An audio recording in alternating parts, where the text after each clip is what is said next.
여러분 안녕하십니까? 사사건건 시작하겠습니다. 김성환 시사평론가와 주요 뉴스부터 정리해드립니다. 어서 오십시오. 네, 안녕하세요.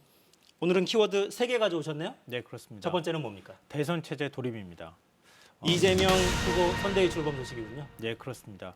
민주당이 그동안에 여러 가지 야심차게 준비했던 선대위 체제의 밑그림이 그려졌는데요.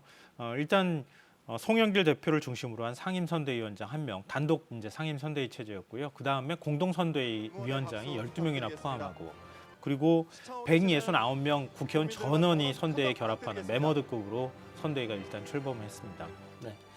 이게 거리두기가 좀 해제되니까 행사도 좀 크게 치렀네요. 네, 500명 이하가 가능한 상황인데요. 그동안에 정치 활동을 할 때 거의 사람들하고 이렇게 집단적으로 모이는 기회가 없었는데 이번에 단계적 일상 회복 조치가 시행되고 난 직후에 이제 시작이 된 거라서 저렇게 많은 사람들이 모일 수 있었습니다. 네. 오늘 행사에서 좀 눈에 띄었던 게 경쟁했던 경선 후보들 연설이었는데 네. 이재명 이낙연 후보 발언이 아무래도 눈에 띄더군요. 네, 이낙연 상임고문이 연설을 할 것인가 이게 굉장히 궁금했었는데요. 연설을 했습니다. 그리고 이재명 지지 선언을 했는데요. 첫 문장이 굉장히 주목이 될 수밖에 없는데 민주당 대통령 후보는 이재명 동지다. 이렇게 사실상 선언을 한 것이나 다름없는 발언을 했고요. 그와 함께 민주당답게 승리하고 새로운 대한민국을 만들어가는 길에 함께하겠다. 그러니까 앞으로도 계속 결합해서 이재명 후보 당선을 위해서 뛰겠다 이런 의지를 밝혔는데요. 다만 겸손해져야 한다 이런 표현을 사용했어요. 그래서 이 부분은 약간 좀 가시 같은 말이 아니냐 이제 이런 언론의 해석도 함께 나오고 있습니다. 네, 해석할 내용도 남겼네요. 이낙연 캠프에서 활동했던 서른 홍영표 의원도 참여해서 원팀 논란 이제 마무리 국면이다 이렇게 봐도 괜찮을까요? 이재명 후보 공격수, 저격수라고 해도 과언이 아닐 만큼 굉장히 거친 말을 특히 서른 의원은 많이 쏟아냈잖아요. 근데 서른 의원하고 홍영표 의원 2명의 의원들이 지금 공동선대위원장으로 결합을 했습니다. 일종의 전진 배치를 통해서 원팀을 이루는 모습을 보여주려고 했다 이렇게 볼 수 있고요. 근데 단순히 이거 하나만 가지고 어떻게 화학적 결합이 됐다고 평가할 수 있겠습니까? 일단 이낙연 상임고문의 지지 연설을 통해서 화학적 결합의 첫 단추는 꼈다 이렇게 볼 수 있고요. 앞으로 굉장히 많은 인사들이 결합하지 않겠습니까? 이 골격을 가지고 그 외부적으로 결합할 때 얼마나 열심히 뛰느냐 이 모습이 중요할 테니까요. 그 뛰는 모습까지 확인해야 결국은 화학적 결합이 됐다 이렇게 평가할 수 있을 것 같고요. 대장동 의혹과 관련해서 이재명 후보가 좀 딛고 극복하는 모습을 보여줘야 할 필요가 있고요. 이낙연 상임고문이 대선 경선 과정에서 내놓았던 정책들을 얼마나 또 수용하고 받아들여 주느냐 이 부분도 좀 주목해 봐야 할 필요가 있겠습니다. 대장동 의혹 정면 돌파 이걸 좀 의식한 걸까요? 부동산 대개혁 이야기도 하더군요. 표현이 집권 후 최우선적으로 강력하고 대대적인 부동산 대개혁에 나서겠다 이렇게 얘기를 했어요. 굉장히 수식어가 많죠. 부동산 불로소득 공화국이라는 오명을 확실하게 없애겠다. 이게 이제 부동산 특이 근절하고요. 그다음에 부동산 개발을 통해서 불로소득이나 아니면은 이익을 민간이 가져갈 수 없도록 하겠다 이런 의지를 밝힌 거라고 볼 수 있습니다. 그래서 당장 이번 정기국회부터 민주당이 이제 다수당이니까요. 개발이익 환수제를 강화하고 분양가 상한제를 제도적으로 도입하겠다 이런 입장을 밝혔고요. 이건 당정 간에 당과 이재명 후보 간에 조율이 좀 사전에 된 것 같고요. 또 하나는 공급 대책도 시행하겠다 이렇게 밝혔는데 이것도 역시 표현을 상상을 뛰어넘는 공급 대책을 마련하겠다 이렇게 밝혔습니다. 그동안에 기본주택 공급하겠다고 얘기했었잖아요. 이 부분에 대해서 무주택자도 저렴한 임대료를 통해서 장기 거주할 수 있는 이런 주택을 상상을 뛰어넘을 만큼 많이 공급하겠다 이런 입장도 밝혔습니다. 네, 1호 공약도 관심사였는데 분배가 아니라 성장의 회복 이걸 꼽았군요. 네, 그동안엔 민주당에서 분배 문제를 많이 강조했잖아요. 특히 양극화해서 문제 많이 강조했는데 이재명 후보의 경우에는 강력한 성장 엔진을 다시 재가동하겠다 이런 입장을 밝혔습니다.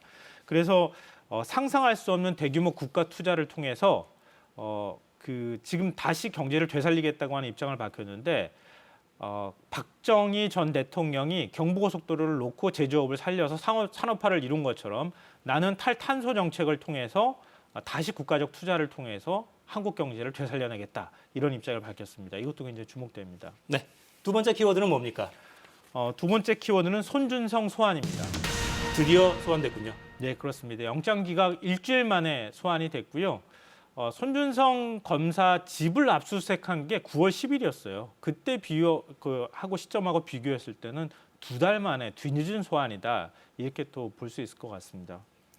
수사의 관건은 역시 고발장 작성 과정에 직접 관여했느냐 이 부분을 밝히는 거겠죠? 그렇죠. 그렇게 해야 그 윗선도 알 수 있고 그걸 누가 지시를 했는지를 특정을 해야지 그 아랫선으로 내려가고 결국은 텔레그램을 통해서 손준성 보냄이라고 하는 것도 밝혀내고 규명할 수 있지 않겠습니까?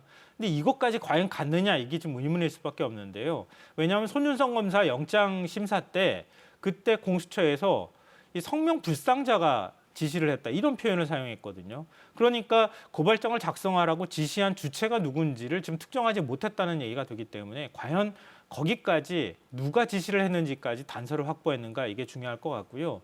텔레그램 방에 손준성 보냄이라고 하는 건 그건 부인할 수 없는 사실이잖아요. 근데 손준성 검사 주장으로는 제보가 많이 들어오는데 그 제보를 누군가에게 전달하는 과정에서 아마 그렇게 아마 전달이 된 것 같다. 좀 납득하기 어려운 궁색한 해명을 지금 내놨는데요.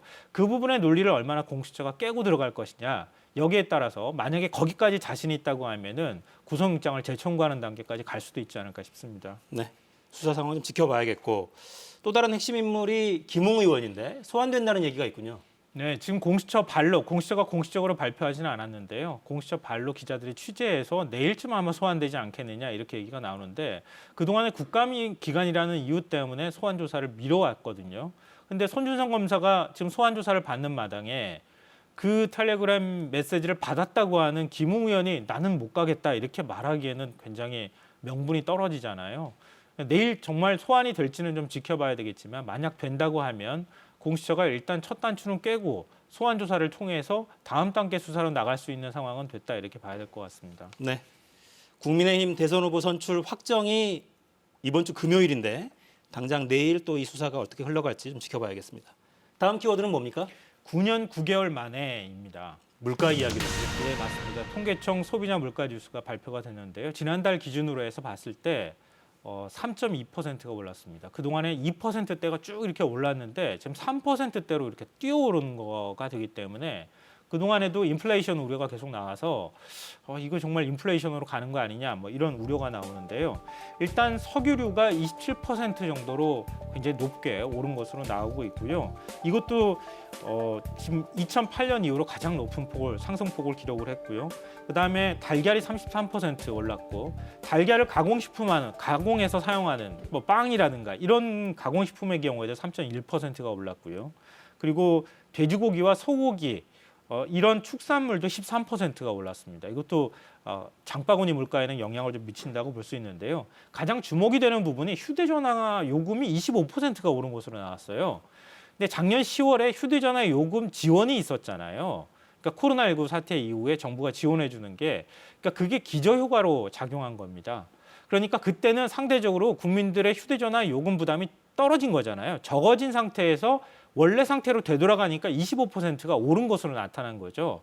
이게 전체 물가 상승률에 0.7%포인트 정도 영향을 미친 것으로 보이니까 만약 휴대전화 요금이 진짜 실제로 오른 게 아니라면 기저효과 때문이라면 0.7%포인트를 빼면 3.2%에서 0.7을 빼면 2.5% 정도 나오는 거거든요. 그러니까 이번 달에 실제로 3%대 물가 인상률이 이루어졌다 이렇게 평가하기는 아직 조금 이른 것 같고요. 일단 단계적 일상 회복을 통해서 소비 욕구가 좀 분출할 가능성이 있거든요. 이렇게 될 경우에는 지금 원자재 가격 상승이나 또 이런 거하고 소비를 하게 되면 아무래도 물가 상승률을 끌어올릴 가능성이 있기 때문에 그런 효과가 다음 달에 어떻게 나타나느냐 이걸 좀 지켜봐야 될 것 같습니다. 물가 상승이 무조건 나쁜 건 아니거든요. 경기가 선순환하게 되면. 그렇죠. 적당히 오르면서 우리 임금도 같이 따라 올라가 주면 그렇죠. 그건 아주 자연스러운 현상이라고 보이는데 임금이 따라 올라가 주거나 이런 현상까지는 아직까지 확인되지 않고 있기 때문에 조금은 좀 우려할 만한 상황인 것 같습니다. 네, 정책 당국에서 잘 좀 살펴보고 대책도 만들어야겠네요. 김성환 평론가 수고하셨습니다. 네.